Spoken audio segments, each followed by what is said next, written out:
Hello, नमस्कार. मी doctor Priyanka. काल ओपीडीला एक पेशंट आला होता आणि त्याने प्रश्न विचारला, की मॅडम पुरुषांमध्ये हार्ट अटॅकचं प्रमाण जास्त असतं, तर असं का?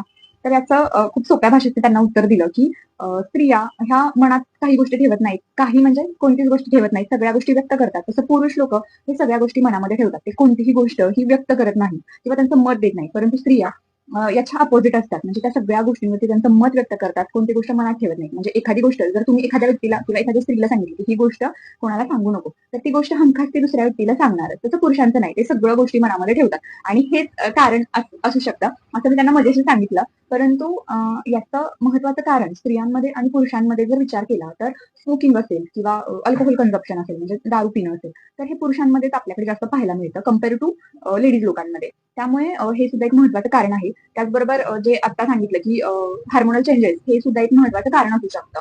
आणि व्यक्त होणं हे सुद्धा एक महत्त्वाचं कारण आहे. कारण की स्त्रिया ह्या पटकन व्यक्त होतात किंवा मनावरती असलेलं बर्डन रडून किंवा आदळआपट काहीही करून त्या व्यक्त करतात. परंतु पुरुषांचं तसं नसतं. त्यांना आपण कधी रडताना बघितलेलं नाही.